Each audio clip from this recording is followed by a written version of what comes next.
Olá, hoje é dia 27 de janeiro de 2023 e vamos trazer alguns apontamentos do livro Missionários da Luz, de André Luiz e Chico Xavier, do capítulo 4, Vampirismo.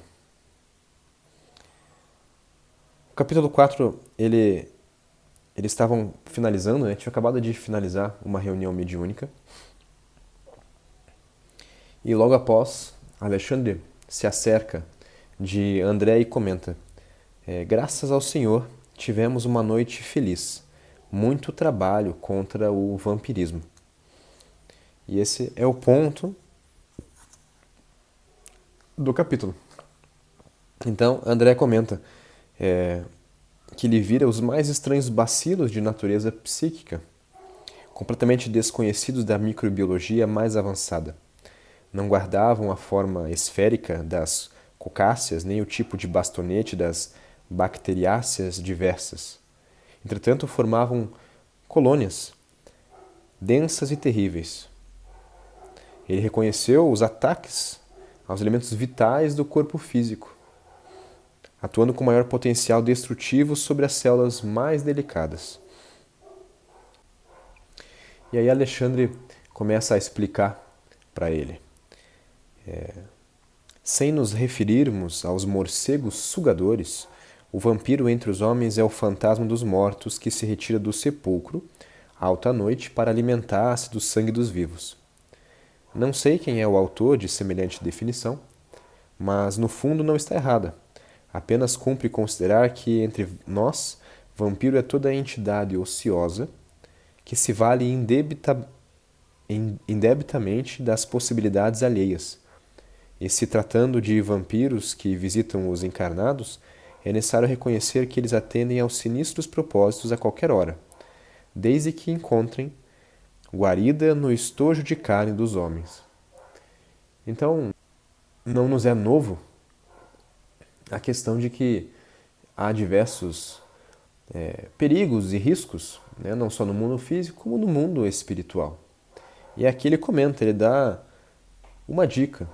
Como que você não se relaciona, como é que você consegue se proteger desses vampiros que ele comenta aqui?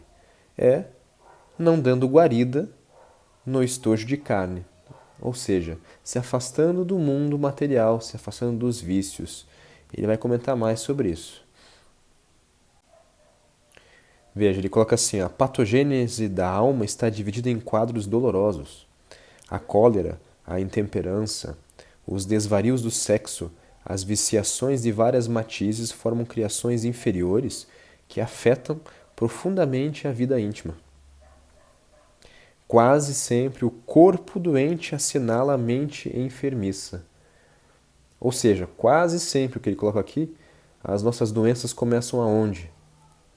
Na nossa cabeça, no nosso pensamento, no nosso desejo, na nossa vontade.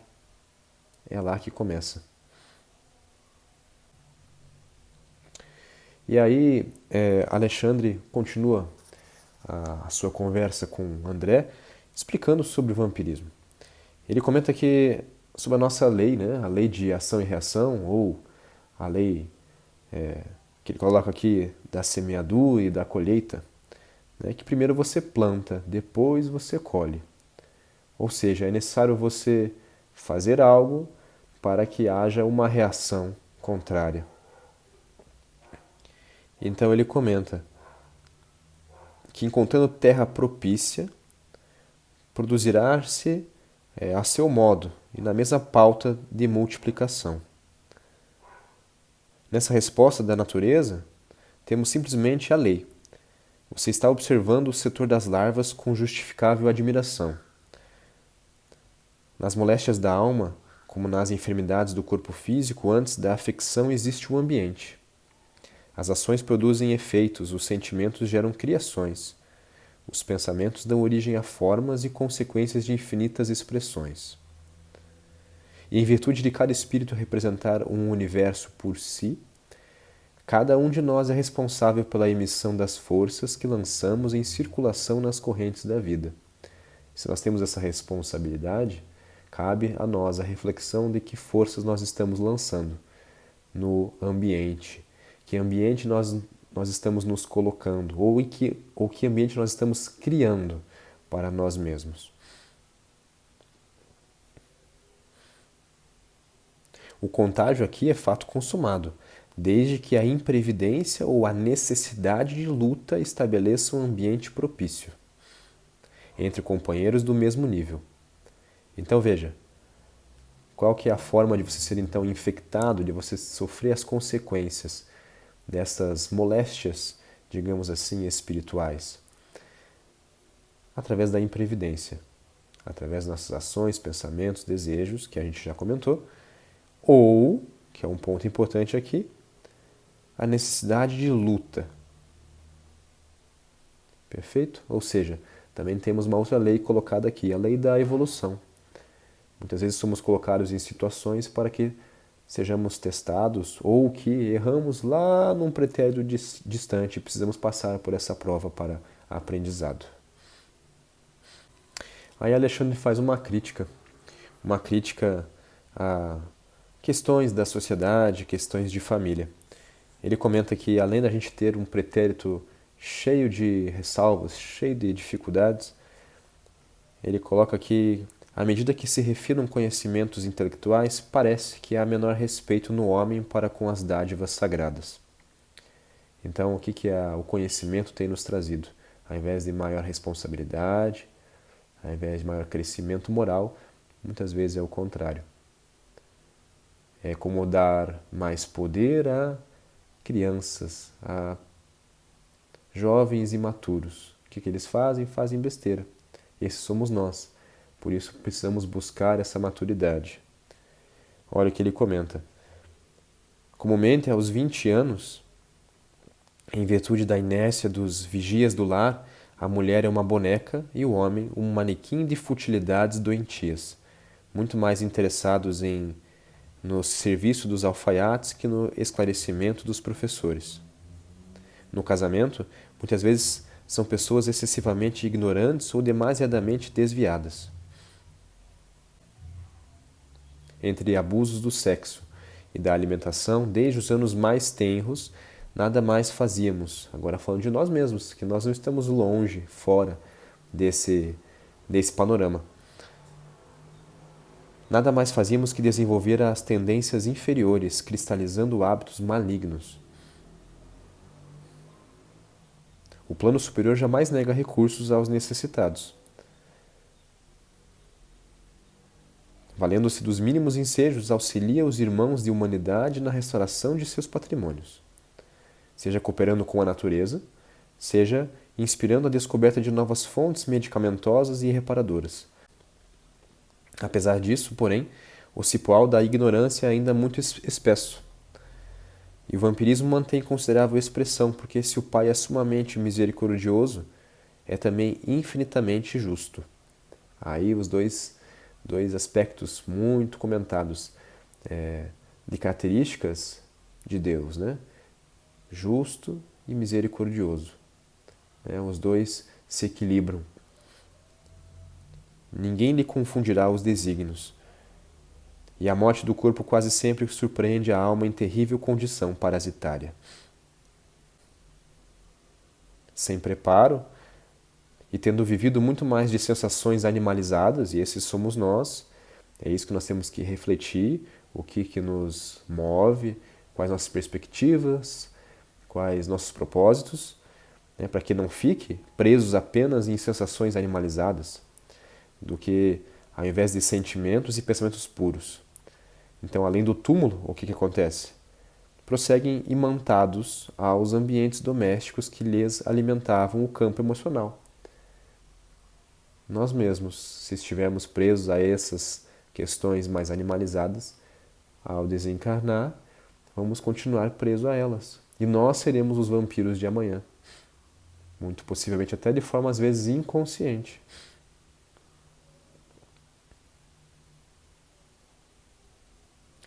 Aos infelizes que caíram em semelhante condição de parasitismo, as larvas que você observou, Alexandre comenta, servem de alimento habitual.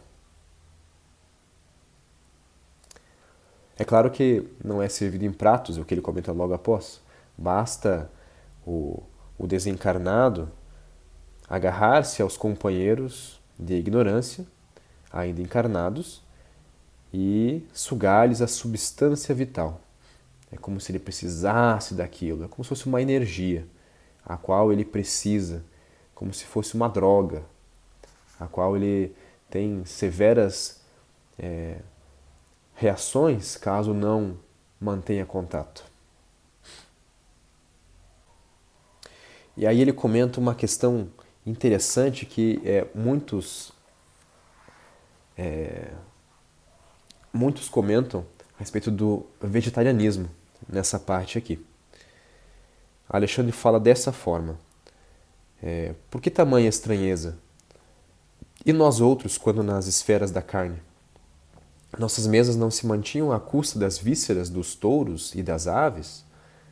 A pretexto de buscar recursos proteicos, exterminávamos frangos e carneiros, leitões e cabritos incontáveis.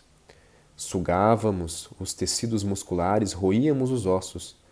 Não contentes em matar os pobres seres que nos pediam roteiros de progresso e valores educativos, para melhor atenderem à obra do Pai. Então veja, essa deveria ser o nosso comportamento perante aos animais, né? Eu vou repetir aqui: dar roteiros de progresso e valores educativos para melhor atenderem à obra do Pai. Ao invés disso, o que a gente fazia? O que a gente faz? Dilatávamos os requintes da exploração milenária e infligíamos a muitos deles determinadas moléstias para que nos servissem ao paladar com a máxima eficiência. Ou seja, colocamos os animais abaixo dos nossos prazeres, abaixo dos nossos desejos animalizados. O suíno comum era localizado por nós em regime de ceva e o pobre animal, muita vez à custa de resíduos, devia criar para nosso uso certas reservas de gordura até que se prostrasse de todo ao peso de banhas doentias e abundantes. Colocávamos gansos nas engordadeiras para que hipertrofiassem o fígado, de modo a obtermos pastas substanciosas destinadas a quitutes que ficaram famosos, despreocupados das faltas cometidas com a suposta vantagem de enriquecer os valores culinários. Em nada nos doía o quadro comovente das vacas-mães em direção ao matadouro, para que nossas panelas transpirassem agradavelmente. Encarecíamos com toda a responsabilidade da ciência a necessidade de proteínas e gorduras diversas, mas esquecíamos de que a nossa inteligência, tão fértil na descoberta de comodidade e conforto, aí uma outra dica do que a gente acaba caindo e ficando atrasados e presos ainda a questões inferiores, graças a essas duas palavrinhas, comodidade e conforto. Muito boas, muito adequadas, mas se a gente ficar apenas preso a elas, a gente perde todo o nosso propósito de existência. Não devemos trabalhar e fazer as atividades e nos mover apenas com esse intuito, pois estaremos fadados a estar em uma existência vazia, caso a gente assim faça. Então ele comenta sobre a ciência também, né? Então a nossa ciência talvez conseguisse desenvolver questões, suprimentos proteicos que não fossem consequência desse tipo de tratamento aos animais. Veja como ele coloca lá. Então, tão fértil na descoberta de comodidade e conforto, teria recursos de encontrar novos elementos e meios de incentivar os suprimentos proteicos ao organismo, sem recorrer às indústrias da morte. Tempos virão para a humanidade terrestre em que o estábulo, como o lar, será também sagrado.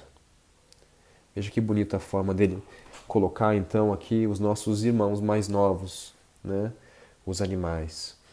E aqui a reflexão cabe no sentido de por que a gente come carne? Por que você come carne? Por que eu como carne? Qual que é a motivação? É saúde? É conforto e comodidade? É apenas prazer sensorial, paladar? Que tipo de sistema nós temos sustentado com esses propósitos? André continua então perguntando por que a gente não tem a proteção de seres mais elevados? E Alexandre comenta que em todos os setores da criação, Deus, nosso Pai, colocou os superiores e os inferiores para o trabalho de evolução, por meio da colaboração e do amor, da administração e da obediência. Íamos a declarar porventura que fomos bons para os seres que nos eram inferiores? Não lhes devastávamos a vida, personificando diabólicas figuras em seus caminhos? Claro que não desejamos criar um princípio de falsa proteção aos irracionais, obrigados, como nós outros, a cooperar com a melhor parte de suas forças e possibilidades no engrandecimento e na harmonia da vida. Ou seja, eles também têm um papel nessa existência. Nem sugerimos a perigosa conservação dos elementos reconhecidamente daninhos. Todavia, devemos esclarecer que no capítulo da indiferença para com a sorte dos animais, da qual participamos no quadro das atividades humanas, nenhum de nós poderia em sã consciência atirar a primeira pedra. Os seres inferiores e necessitados do planeta não nos encaram como superiores, generosos e inteligentes, como deveriam. A gente deveria ser esse guia, esse modelo. Mas eles nos encaram como? Como verdugos cruéis. Eles confiam na tempestade furiosa, que perturba as forças da natureza, mas fogem desesperados à aproximação do homem de qualquer condição, excetuando-se os animais domésticos que, por confiar em nossas palavras e atitudes, aceitam o ocutelo no matadouro, quase sempre com lágrimas de aflição, e incapazes de discernir com o raciocínio embrionário onde começa a nossa perversidade e onde termina a nossa compreensão. Se não protegemos nem educamos aqueles que o Pai nos confiou como germes frágeis de racionalidade, nos pesados vasos do instinto, se abusamos largamente de sua incapacidade de defesa e conservação, como exigir o amparo de superiores benevolentes e sábios, cujas instruções mais simples são para nós difíceis de suportar, pela nossa lastimável condição de infratores da lei de auxílios mútuos? Entende? Que hipocrisia a gente pedir apoio de seres superiores se nós não cuidamos dos seres que nos são inferiores. E aí, por fim, André pergunta, então como é que a gente pode resolver todos esses problemas? Todas essas dificuldades que ainda nós causamos, né? E Alexandre fala que não podemos renovar os sistemas econômicos dos povos de um momento para outro, nem substituir os hábitos arraigados e viciosos de alimentação imprópria de maneira repentina.